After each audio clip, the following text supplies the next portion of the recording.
Düzensiz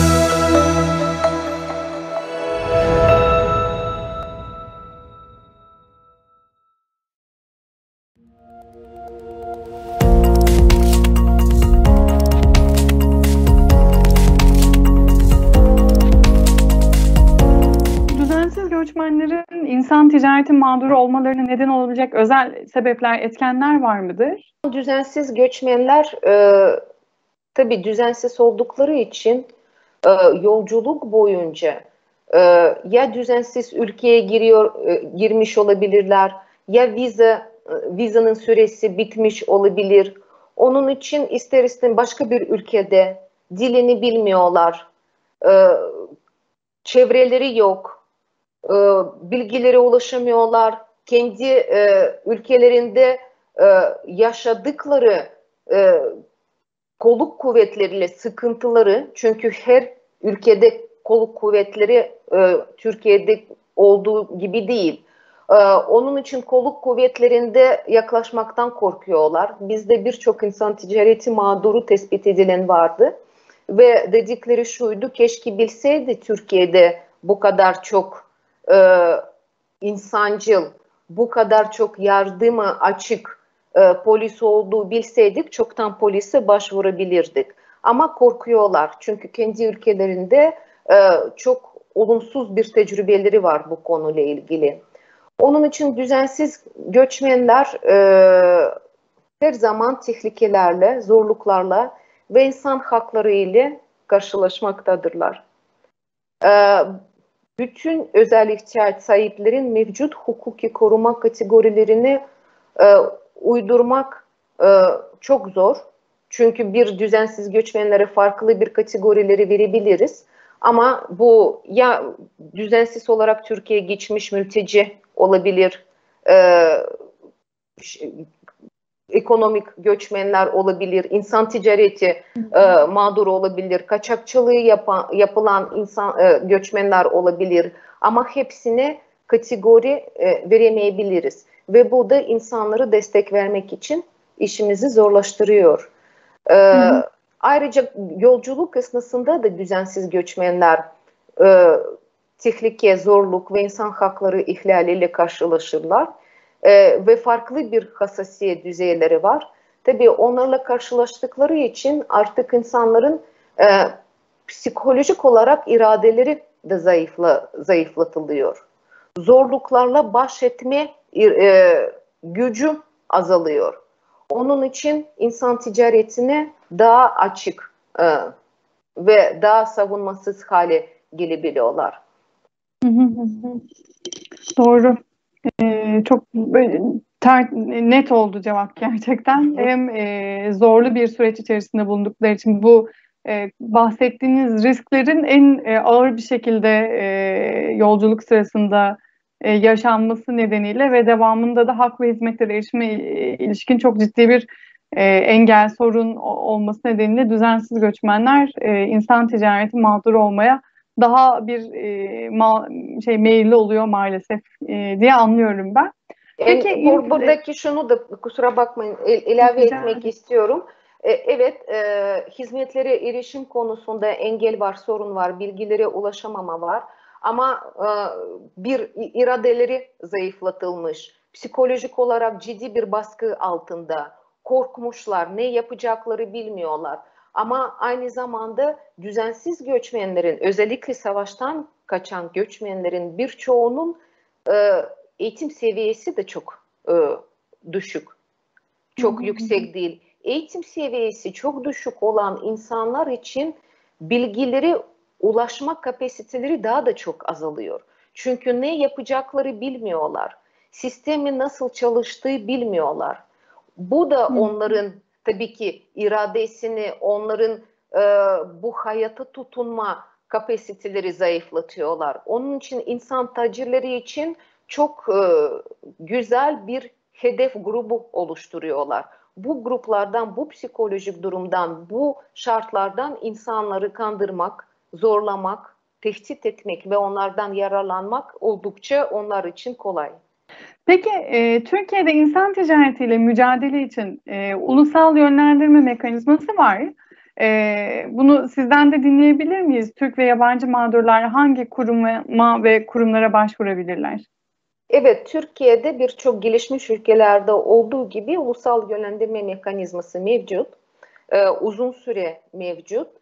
Ee, Bazı değişikliklerden geçti. Çünkü biliyorsunuz 2013 yılında Göç İdaresi Genel Müdürlüğü kuruldu. 2014 yılında operasyonel oldu. Onun için bu değişiklikle birlikte ulusal yönlendirme mekanizması da revizeden geçti.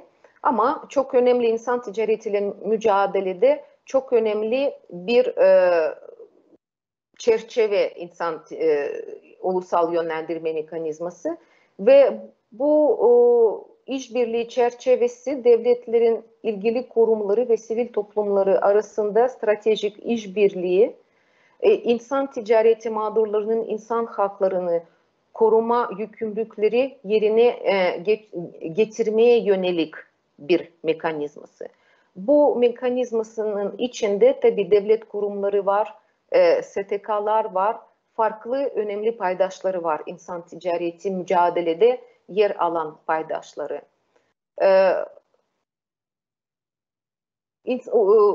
Ulusal yönlendirme mekanizması insan ticareti mağdurlarıyla ilgili birçok konuya ilişkin ulusal politika ve usullerin iyileştirmesi de ayrıca sağlayabilmektedir.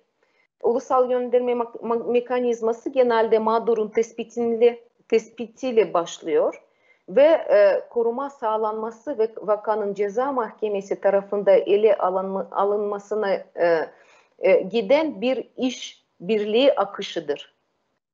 Ve 3 tane aşaması var ulusal yönlendirme mekanizmasının. Hızlıca onlardan söz edeceğim. Birinci şikayet mekanizması ve ön tespit. İnsan ticaretiyle zaten mücadele, insan ticareti mağdurları tespit etmeye bununla başlıyor. Şikayet mekanizması farklı aracıyla yapılabiliyor. Türkiye'de 155 polis imdat hattı, 156 jandarma imdat, 158 sahil güvenlik ihbar hatları, ayrıca 157 yabancılarla iletişim merkezi, oradaki insan ticaretli mağdurlarına yönelik ayrı bir hizmet var. Cumhuriyet savcılıkları, oraya da şikayet edilebilir. İl Göç İdaresi Müdürlükleri, Göç İdaresi Genel Müdürlüğü, valilikler ve kaymakamlar. Bir de bunu söyleyeceğim. Şikayet alındıktan sonra potansiyel insan ticareti mağdurlarının ön tespiti, onlarla temasa geçerek bazı sağ aktörleri tarafından da gerçekleştirilebilir. Örneğin kolluk kuvvetleri, sosyal çalışmacılar, sağlık çalışanları, topluluk üyeleri, dini liderleri, sivil toplum kuruluşları ile onlarla temasa geçebilir. İnsan ticareti mağdur olduğundan şüphelenen vatandaşlar mülakat ve resmi tespiti için Göç İdaresi, İl Göç İdaresi Müdürlüklerine potansiyel insan ticareti mağdurları yönlendirebilir. İkinci aşamada resmi tespit ve yönlendirme. Resmi tespit ve yönlendirme gene İnsan ticaretiyle mücadele ve mağdurların korunması hakkında yönetmeliğin çerçevesinde yapılmaktadır. Burada uzun bir bilgi vermeyeceğim bu konuda. Ama resmi tespitten İl Göç İdaresi Müdürlükleri sorumlu. Onun için her vaka gene İl Göç İdaresi Müdürlüklerine bildiriyorlar ve İl Göç Müdürlükleri mülakat yapılıyor. Mülakat yaptıktan sonra insan ticareti mağdur olup olmadığını karar veriliyor ama bunu da altını çizmek istiyorum. Gene buradaki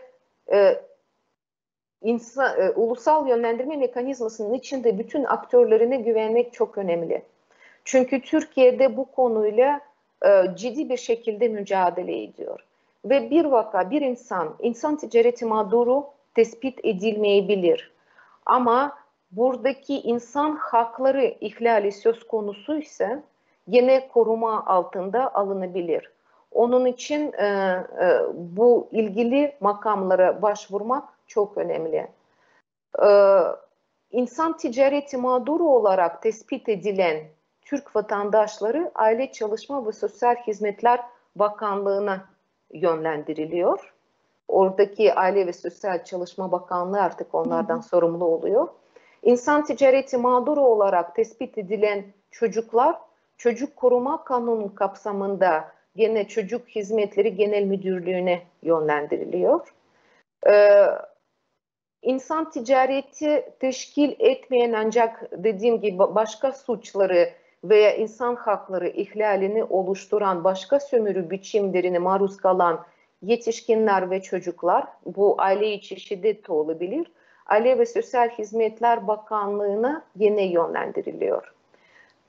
Ayrıca tespit sürecinde paralel olarak kolluk güçleri ve Cumhuriyet Savcılığı tarafından araştırma ve soruşturma başlatılır. Çünkü sonuçta buradaki hem mağdur koruması çok önemli, hem de suçun araştırılması ve faillerin cezalandırılması da çok önemli. Ve üçüncü aşama Göç İdaresi Genel Müdürlüğü Koruma Hizmetleri Ceza Yargılama Sistemi tarafından bakanın takibi ve buradaki Göç İdaresi Genel Müdürlüğü tarafında 3 tane sığınma evi, insan ticareti mağdurları için 3 tane sığınma evi işletilmektedir. Farklı illerde bulunuyor bu 3 tane sığınma evi. İnsan ticaretine maruz kalan çocuklu kadınları da kabul ediyorlar orada ve farklı çeşitli hizmetleri sunuluyor insan ticareti mağdurlarına. İnsan ticaretinden, bu koruma hizmetlerinden yararlanmak istemeyen insan ticareti mağdurları ya kendi ülkesine gönüllü olarak dönebilir ya da Türkiye'de kalıp Türkiye'de çalışmak ve Türkiye'de hayatını sürdürmek için gene imkanları bulunmaktadır. Ayrıca insan ticareti mağdurları için kendi ülkesine dönmek tehlike varsa o zaman mülteci statüsü için başvurabilir ve üçüncü ülkeye yerleştirilebilir. Epey aslında birbiriyle ilişki içerisinde, yani birbirleriyle iletişim halinde bir sistem var. Şikayetten korumaya kadar, cezalandırmaya kadar, gönüllü dönüşüne kadar Türk vatandaşları, yabancı insan ticareti mağdurları ve çocukları kapsayan çok kapsamlı, iyi çalışan bir sistem var Türkiye'de. Sadece onun farkında olmak lazım. Ve bütün bu sistem insan ticareti mağdurlarının haklarını korumak için iyi bir şekilde çalışıyor. Evet, ben de sizi dinlerken hep söylüyorum, bir yandan da not alıyorum diye. Çok sistematik olarak şikayet her yere yapılabiliyor. Yapıldıktan sonra hepsi aynı ilgili tespit ve yönlendirmeyi ikinci aşamaya geçildiğinde tek bir kurum ele alıyor, ilgili değerlendirmeleri yapıyor ve daha sonrasında da koruma hizmeti olabildiğince geri dönüşte dahil olmak üzere sağlanmaya çalışıyor. O anlamda da bu tür hakların var olduğunu, bu tür hizmetlerin var olduğunu bilinmesi çok önemli. Mağdurların neyle karşılaşacağını ve nasıl korunacağını görebilmeleri için diye düşünüyorum. Refakatsiz çocukların başvuracağı kurumlar nelerdir? Refakatsiz çocuklar dediğim gibi Çocuk Koruma Kanunu'nun altında kapsamında oldukları için refakatsiz çocuklarını destek veren, koruma sağlayan Aile ve Sosyal Hizmetler Bakanlığı. Doğrudan Aile ve Sosyal Hizmetler Bakanlığı'na mı başvurmaları gerekiyor ya da bu daha evvel biraz önce bahsettiğimiz kaymakamlık, valilik, polis, İl Göç İdaresi, jandarma herhangi bir kamu otoritesine başvurduğu zaman zaten onlar da doğru yetkili kurum neresiyse oraya yönlendiriyorlar. O yüzden refakatsiz çocukların insan ticareti mağduru olduğundan şüphe edilen refakatsiz çocukların bu şekilde bildiriminin veya ulaşmasını sağlamak herhalde çok önemli. Sonrasında yapılandırılmış bir kurum ve bakım ve koruma hizmetlerine erişebiliyorlar yine refakatsiz çocuklarda. Doğru mu Evet, söylüyorum Anastasia Hanım? her şey doğru söylüyorsunuz.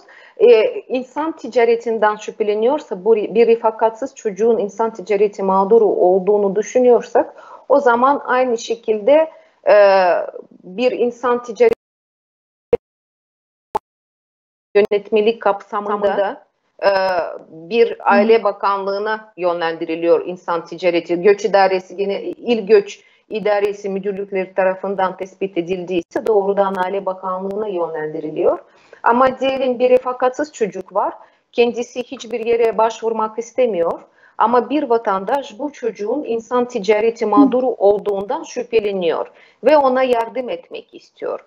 O zaman bu vatandaş dediğim gibi baştan ulusal yönlendirme sistemin içinde bir şikayet mekanizmasından yararlanarak 157'yi arayabilir, 155, 156, 158 ve valiliklere başvurabilir. Oradaki başvurarak bu ön başvuru yaptıktan sonra bu çocuğa bu şekilde yardım edebilir.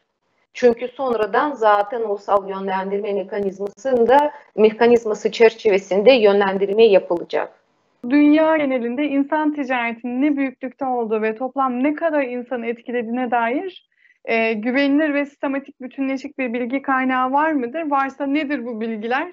Bunları da duymak isterim. Evet, bu bilgileri de severek sizinle paylaşacağım. Çünkü 2017 yılında Uluslararası Göç Örgütü insan ticaretiyle ilgili dünyanın ilk çok paydaşlı kamu veri portalı olan insan ticaretiyle mücadele veri işbirliği başlattı. Biz ona kısaca CTDC diyoruz. Counter Trafficking Data Collaborative. İngilizce'de bu şekilde. Çünkü insan ticaretiyle çalışan birçok kurum kendine göre istatistikleri, verileri tutuyor. Ama buradaki önemli olan bu verilerin belli bir kategoride birleştirilmesi. Onun için bu anlamda insan ticaretiyle mücadele veri işbirliği çok önemli. Dünya çapındaki insan ticaretiyle mücadele kuruluşlarından uyumlu veriler yayınlanan ilk küresel veri merkezidir bile diyebiliriz. İnternette tabii CTDC yazdığında çok rahat onlara ulaşabiliyorsunuz. CTDC'nin amacı bilgi paylaşım engellerini ortadan kaldırmak, insan ticaretiyle mücadeleyle ilgili güncel güvenilir verilere ulaşmaktır. Bu CTDC, IM tarafından Polis ve Liberty Shared ile ortaklaşa geliştirildi. 3 tane kurum burada var. Bunlar dünyadaki en büyük 3 insan ticareti vakası veri tabanına sahip 3 tane kurum. Başarılı pilot uygulamanın ardından Uluslararası Göç Örgütü şimdi verilerin siteye dahil etmek için hükümet ve hükümet dışı aktörle de dahil olmak üzere diğer birçok ortakla birlikte çalışıyor. IM ayrıca verileri araştırma ve insan ticaretinin ortadan kaldırmayı amaçlayan, örneğin küresel tedarik zincirlerindeki risklerin haritasını çıkarmak gibi diğer amaçlar için kullanmak üzere akademi, özel sektör, Birleşmiş Millet kuruluşları, STK'lar ve hükümetlerle ortaklıkları geliştiriyor. Bu veri tabanı şu anda 100.000'den fazla insan ticareti vakasına ilişkin verileri ve yeni görselleştirme araçlarını mevcut bu veri tabanında. Sitenin yeni versiyonu etkileşimli gösterge tabloları ve görselleşmeler aracıyla 164 ülkede ticareti yapılan 175 farklı milleti temsil eden bireylere ilişkin verileri içeriyor. Ve şimdiye kadar 150'den fazla ülke ve bölgedeki kullanıcılar tarafından erişildi bu veri merkezine. Sadece bu kadar. Peki ortak bir şey var mı? Çıkan bir sonuç şu anda. Mesela 2020 itibariyle insan ticareti mağduru olanların sayısı veya bu işin işte getirisinin sektörel olarak büyüklüğüne dair bir veri var mı? Şimdi bu ay itibariyle 180 bin insan ticareti mağdurları ile bilgi var orada. Dediğim gibi 164 ülkede ticareti yapılan 175 farklı milleti temsil eden bireylere ilişkin bir veri var. Ama tabii oraya bir girmek lazım. Ben bu kadar dikkatli bakmadım. Herkes çok rahat ulaşıp bakabilir. Hangi ülkede ne tür insan ticareti biçimi en çok gerçekleştiriliyor. Göreceksiniz bazı ülkelerde zorlu çalıştırma fabrikalarda, tekstilde daha çok var. Bazı ülkelerde cinsel sömürü daha çok var. Bazı ülkelerde daha çok erkek insan ticareti mağduru tespit ediliyor. Bazı ülkelerden kadın. Ülke bazında tabii ki değişebilir ve bu verilere ulaşmak çok kolay. Şimdi açtım ben tam da dediğiniz gibi 164 ülke, 175 milliyet ve 108.613 individual cases tespit edilmiş around the world şu anda yani. Evet. Dolayısıyla hakikaten inanılmaz bir rakam ya yani 200 yılda. Bir de biz tabii ki buradaki biz tespit edilen vakalardan söz ediyoruz. Ama biz diyoruz ki toplumu neden bilinçlendirmek çok önemli? Vakaların çoğuna ulaşamıyoruz. Vakaların çoğu konuşamıyor, korkuyor, ortadan kayboluyor. Sadece kolluk kuvvetleri, ilgili kurumları dahil olmamalı. Buradaki normal sıradan vatandaşlar da bu konuda çok bilinçli ve dikkatli olmalı. Elinize sağlık. Çok önemli bir iş gerçekten. Farkındalığın artması için de önemli.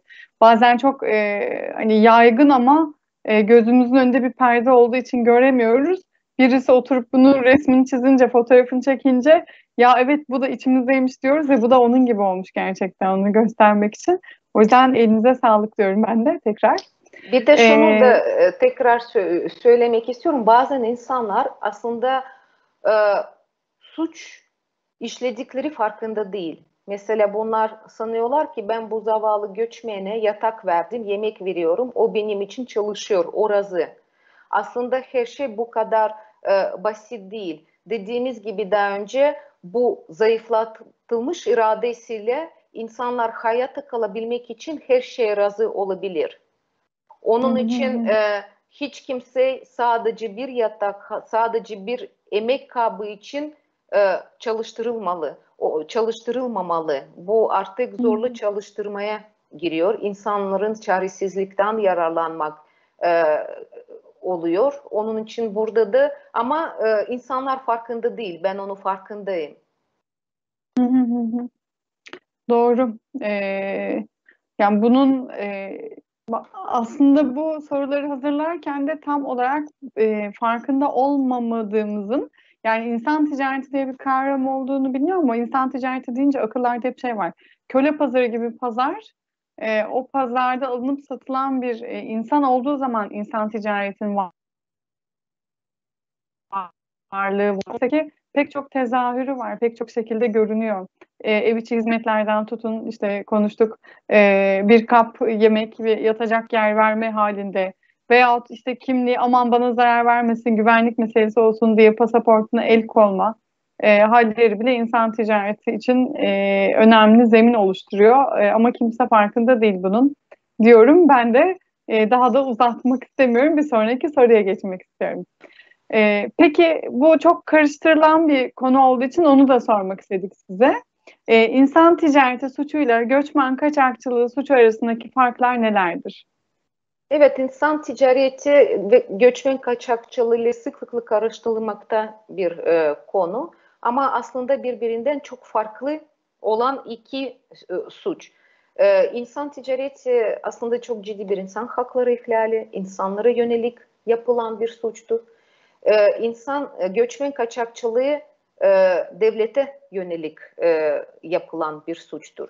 Şimdi insanlara anlatmak için genelde şu botlarda insan dolu, göçmen dolu botlar görüyorlar botları. Ona insan ticareti diyorlar. O insan ticareti değil, o insan kaçakçılığı. En azından böyle görsel olarak ne gibi fark var? İnsan ticareti tamamen insanları sömürmek ve zorla çalıştırmakla ilgili bir suçtur. Şimdi birazcık belki de daha fazla ve kısa olmaya çalışacağım, farkını anlatacağım. Kaçakçılık, göçmen kaçakçılığı her zaman bir ülke sınırının geçilmesiyle ve bir ülkeye girmek için kaçakçılara gönüllü olarak ödeme yapan bireyleri içerir. Kaçakçılığı yapılan göçmenler ülke sınırları deniz yoluyla veya kara yoluyla da geçebilir. Sonuç olarak burada kısaca bir ülkeden başka bir ülkeye geçmek için göçmenler kaçakçılara para ödüyorlar. Ve beni bu ülkeye geçebilir misiniz diyorlar. Burada gönüllülük var aslında. İnsan ticareti ise şiddet, aldatma, cibir kullanmak suretiyle kişinin bir sömürü amacıyla tedariki barındırılması ve bir yerden bir yere taşınması ve iradeleri dışında çalışmak için zorlanmalarını içerir. Kaçakçılığın aksine insan ticareti ulusal sınırlar içerisinde de meydana gelebilir. Sadece buradaki sınır geçmek şart değil. Farklılıkları ve benzerlikleri var bu iki suç arasında. Ama coğrafya açısından bakarsak, coğrafik nerede bu suçlar oluyor? Göçmen kaçakçılığı her zaman dediğim gibi ülkeler arası sınırları geçilmesini kapsar. Sınır aşırı bir suç. İnsan ticareti hem sınır içerisinde hem sınır aşan bir suç olabilir, hem sınır içerisinde gerçekleşebilir. Amaçları göçmen kaçakçıları finansal veya maddi bir menfaat elde etmek amacıyla hareket eder. İnsan ticareti ise amacı mağduru istismar etmek. Göçmen kaçakçılığı suçunun tanımının unsurları arasında rıza yoktur. Kaçakçılığı yapılan göçmenlerin genellikle bu kaçakçılığa rıza gösterdikleri dikkate de almak lazım. Ama insan ticareti mağdurları ilk bakışta zor şartlarda çalışmaya rıza gösterilebilir, öyle görebiliriz. Ama aslında araçlara tehdit, baskı, çaresizlikten yararlanmak gibi başvurulması bu rıza geçersiz olmaktadır. Onun için sayılmamaktadır. İstismar türleri var. İnsan ticaretinin asıl istismar amaç unsurunu teşkil etmektedir. En önemli amaçtır. Göçmen kaçakçılığında istismar ettikleri durumda olabiliyor. Sınırı geçtikten sonra göçmen kaçakçılığıyla ilişki kesilmeyebiliyor. Göçmen kaçakçıları bu göçmenleri istismar etme yolunda bir hareket gösterebiliyor ve o zaman göçmen kaçakçılığı insan ticaretini geçebilir. Böyle bir geçiş yapılabilir. Onun için burada iki suç aynı anda oluşturulabilir. Hem göçmen kaçakçılığı hem insan ticareti. Evet, buyurun. Ben böldüm, özür dilerim. Birbirine çok benziyor ama dediğiniz gibi rızadan, sınır geçmeden de hani kaynaklı farklılıklar var. Ama lakin aynı anda da olabiliyor. Yani hem insan ticareti hem insan kaçakçılığı aynı sırada işleyebiliyor galiba tacirler.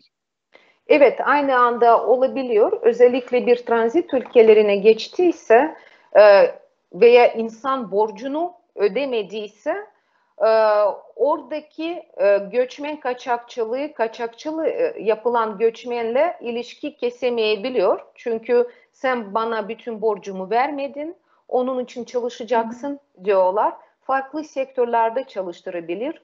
Erkekler işte inşaat, tekstil, farklı sektörler. Kadınlar çoğu zaman cinsel sömürüye maruz kalabilir ve bu para alana kadar sömürebilir o insanları ya da hiçbir zamanda bu ilişki kesmeyebilir, borç esareti oluşturabilir, borçlandırabilir ve borç hiçbir zaman bitmez ve buradaki artık insan ticareti devreye girebilir.